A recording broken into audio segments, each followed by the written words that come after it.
Physician who's had my license for 40 years and had a very strong biochemistry background, I can say, and seeing what's happening with the X39, I can say without a doubt that this is the most significant medical breakthrough in my lifetime.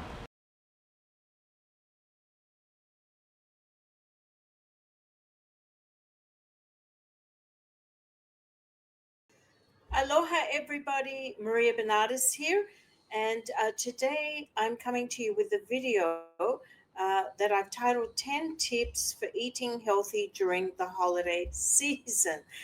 And as we all know, during the holiday season, whether it be Thanksgiving, whether it be Christmas, whether it be New Year, or even birthdays, I consider those a holiday season. We tend to eat a little bit too much. We tend to eat, a lot of sweets, maybe drink a little bit of alcohol, maybe a little bit too much for some people. We tend to have a lot of sugary drinks, and the list goes on. So we tend to find that we don't have the best portion control.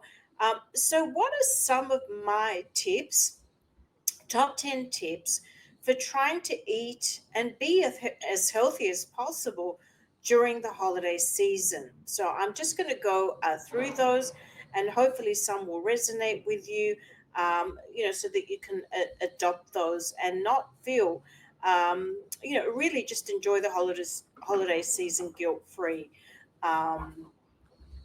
As much as possible. So the number one thing I would like to share is it's very important if you're doing the cooking to really consider substitutes. Now, what do I mean by that? So if you're baking a cake or making sweets, make sure wherever possible that you're, using organic sugar, or you're using good sweet substitutes such as 100% stevia, honey, organic maple syrup, and avoid all those sort of GMOs like the high corn fructose syrup. So avoid all those artificial sweeteners. Most of those artificial sweeteners, as we know, have aspartame, have all these other toxic stuff that really messes with our brain. Why a lot of people are actually putting on weight and have a whole host of other illnesses. So let's investigate substitutes, is what I wanted to say there. And again, if you're cooking, vegetables, doing a bit of a salad or whatever else, or steaming some vegetables, again, investigate and use alternatives. So opt for organic certified fruit and veggies and herbs. So therefore you can minimize the toxins such as pesticides, and the chemicals that they use and spray on them. And again, as I've alluded to in my previous video, have a look at the economic working group's top 15 of the dirty top 15 fruit and vegetables, and definitely avoid buying any of those conventionally. So again, look for substitutes in anything that you're preparing, baking, cooking, steaming, whatever it is. Opt for alternatives that are healthier. Now, the second thing is Minimize or avoid alcohol altogether. Most of the alcohol is loaded with sugar. A lot of people don't think that alcohol has sugar. Yes, it does. Or it has carbs in it, such as barley in beer or wheat, that actually puts on weight. A lot of the beers, if you look closely, have corn syrup in them. What that's doing in there, I have no idea. So again, be very careful what you're drinking. Read the label. And if you are going to opt to drink something, then red wine seems to be a good choice because it does have some health benefits, as doctors have noticed, such as resveratrol, which is has in there, which is the good um, mineral in there that grapes have. So again, avoid toxic liquors and avoid really drinking excessively. And please, please, if you are going to drink alcohol, drink lots of water in between uh, to flush out the toxins. So water is very important to flush out the toxins. So, number three, if you're going to eat chicken, meat, seafood, anything of the flesh kind, please, again, if you're eating chicken or meat, look for certified organic alternatives. Therefore, you're avoiding all those antibiotics, all the GMOs that they're feeding the animals.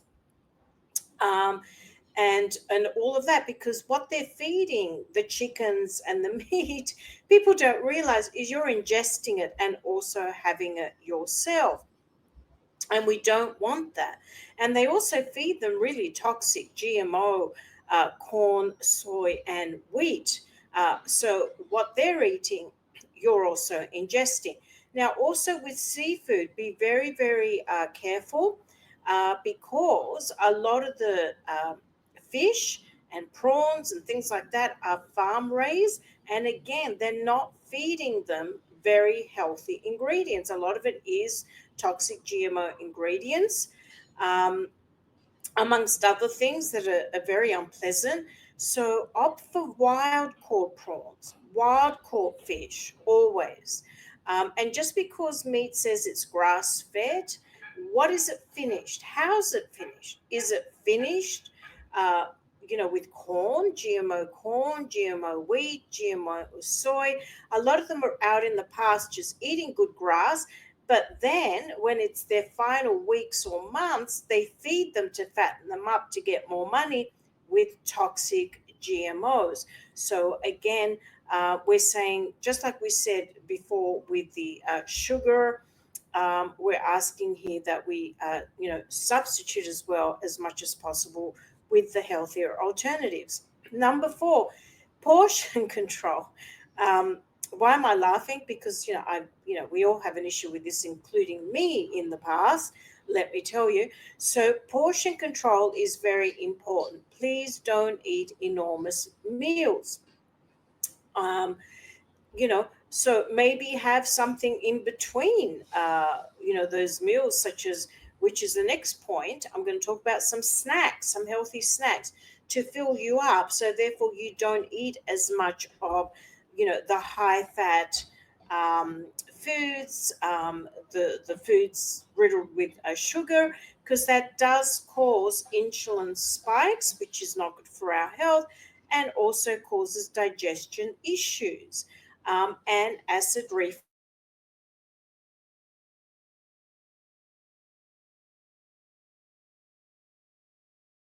Try and have portion control. Very important that we exercise that as much as possible. Number five, which ties into what I just said and I alerted to, eat lots of healthy snacks throughout the day. So maybe, some grapes, maybe some fruit, dried fruit, and nuts. So if you have these little healthy snacks in between, it will lessen your cravings because you're going to get the good nutrition coming into your body and the good fats, such as from walnuts and almonds and all of that, and therefore you're less likely to indulge in overeating. Smoothies are very good. If you start with a smoothie, what that does is it keeps you full much longer, and therefore you're less likely to overeat. So consider, those kinds of alternatives as well. Number six, avoid foods loaded with processed oils, especially oils such as canola, cottonseed oil, vegetable oil. All of those oils, plus more corn oil, I could be here all day, soy oil, cottonseed oil, all of those oils are not good for you. They cause inflammation in the body, they cause bloating. And when you have inflammation in the body, again, it causes a lot of other health issues, not to mention memory loss, weight gain, and some studies have found even cancer, because cancer feeds on inflammation. So, again, consider what I said before: substitute with olive oil, walnut oil, almond oil, and those oils are also good to put over your salads. They're not oils, of course, that you would, deep fry in, or you know put on a dish to bake. But also consider coconut oil, and I tend to use that when I'm deep frying and making the Greek donuts, and they turn out very delicious. So my two go-to oils are coconut oil and, of course, olive oil. Number seven, do not overindulge in gluten products. So again, that's your baked goods, that's your breads, that's those pastries, your quiches, anything that has any sort of a base or uses flour. Minimize those types of products. Again, why? Because gluten clogs the digestive tract. So again, and it needs a long time for it to come out of the body, and does cause toxins. So again, lots of water, flush out, and then have lots of fruit and vegetables to try and sort of get that inflammation that you've put in that's acidic, with fruit and vegetables that are organic, to get your body back into an alkaline, harmonious level. Uh, Now, another very important thing that I find, where a lot of food poisoning occurs, is people leave the food out for too long at room temperature. In particular, we're talking about seafood, we're talking about meat, we're talking about chicken, turkey, or cooked foods, even mac and cheese, whatever it is that's being cooked. If it's sitting out there for a long period of time, what starts to happen is mold starts to happen, bacteria starts to happen. And if you are going back to that buffet and having some of those meals, it will cause lots of digestive issues. It may even possibly cause diarrhea, and of course, as I alluded to before, other more systemic gut issues such as food poisoning. So be very, very careful. If something's been sitting out there, I don't even care if it's salad. I know people that have gotten food poisoning from salad. So be very careful that food is returned back to the fridge ASAP, and it doesn't sit out there for long periods of time. So number nine, one of the things that I've always said, and one of the things that I practice, is avoid dining out too much. Now, I have worked in restaurant consulting. I've worked in the food industry. I know what goes on behind the scenes in a kitchen. And let me tell you, some of it was not very attractive, and I don't want to share it here because I will turn most people off from dining out. This is why I dine out minimally. They're supposed to follow cleanliness procedures, hygiene procedures. Let me tell you, I have seen all of that just go through the roof. Not only that, how do you know that the rice has just been cooked for you and wasn't put in the refrigerator, then heated? And we all know that rice and pasta, if it's, cooked and then put in the fridge and then reheated and cooked, especially rice, has mold. And this is why in Japan it is illegal for anybody to cook rice and then put it in the fridge and eat it the next day, or serve it up. So we don't have those kind of strict, um, requirements, food safety requirements here in America. They do allow for certain foods to be put back in the fridge and then served out. So what I'm trying to say here is, when you eat out, try and get dishes where it's going to be freshly grilled, something, veggies or whatever, because that has not been put in the fridge and come out. Um, or it's a rarity for things like that would happen. And dine out where you can actually see the kitchen, and know that they're clean, and so you can have a level of confidence. Ask questions, ask them, is this salmon on the menu, is it farm raised, is it wild caught, what about this meat, is it has the animal been grass fed, great, has it been grass finished. So ask those kinds of questions. Ask what ingredients they're using. You're ordering that dish and you're paying for it, so you are entitled to ask whatever questions you want. So dining out should really be a treat. It shouldn't be something that people do every day. And as we know, most of these restaurants are using really bad oils. They're deep frying in canola oil, they're deep frying in cottonseed oil, soy. How do I know that? When you walk really early in the morning past restaurants, or if it's one of those days where they have to leave their rubbish out, you can see the canisters of the bad oil that they've been using. Um, so that's another way that I get to know, well, what ingredients are they using? And I can tell you now, they're not using certified organic ingredients. They're going on the cheap to make a profit. Number 10, what I wanted to say is, I have done a video on high vibration food diet. I also have a blog. So what I will do is, I will stick in the description of this video a link to that blog. And what I cover in there is, what are the foods and drinks that are very acidic, and what is more alkaline. So we're looking to go more towards the alkaline side, more towards the high vibration side, more towards the healthier side, as opposed to eating too much of the foods that are too acidic or are too low vibrational frequency, or to really don't add very much nutritional value to our body. So they're just different terms meaning the same thing. And I use the word vibration because that's what they used to use in ancient Greece. So again, what I'm saying here is, I have a list of what is high vibration, healthy, and low acidic, more alkaline. And I have a list on the blog of what is very acidic, not harmonious to the body, toxic to the body, and so on. So go through that list and make sure that the majority of the foods that you're having, whether you're eating out or cooking or eating at home, fall in the high vibration column. Because a body that is extremely acidic and is eating too much of the low vibration food is really an environment of sickness, pain, ailments, depression, and all of that.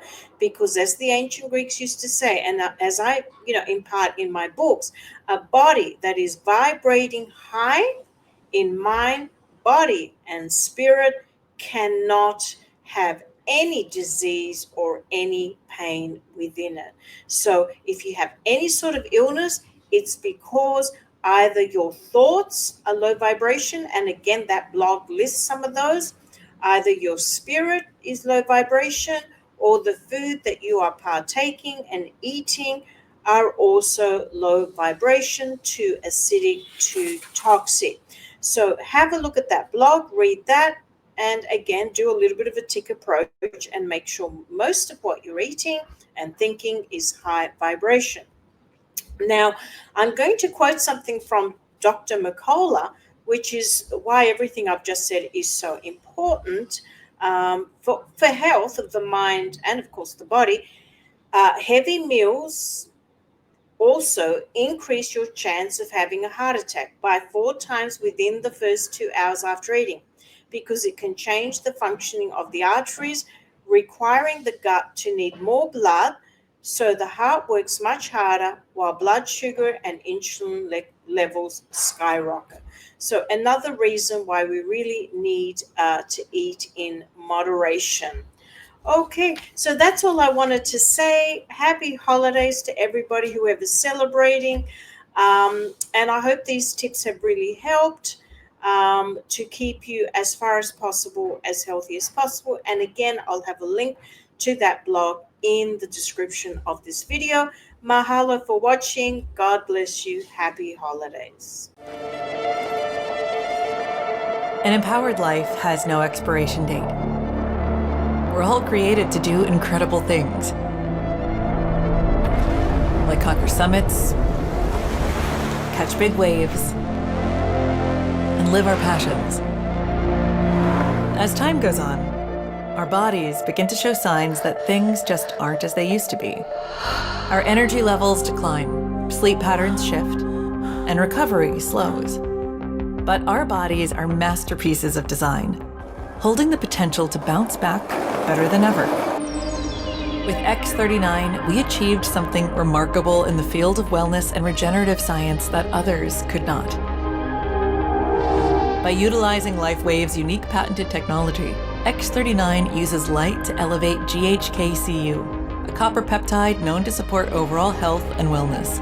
Unlike traditional light therapy, which requires external light sources, X39 uses the body's own infrared light to naturally increase vitality, enhancing the body's flow of natural energy for improvements in strength, stamina, performance, and overall health and well-being, with the simplicity of an affordable, non-invasive, non-transdermal patch. As we age, levels of these life-enhancing elements, which are associated with wellness and longevity, begin to decline. LifeWave invested 10 years into stem cell research, which resulted in over 70 patents. X39 was born to bring to the public a product that could support wellness in an entirely new way, supporting the production of younger, healthier cells with wearable light technology. Becoming a powerhouse is easier than you think. Harness your body's natural potential to maintain youthful energy and vitality, because life comes at you fast, but it doesn't have to pass you by. Live long, live well, live young. Be the light with LifeWave X39. LifeWave.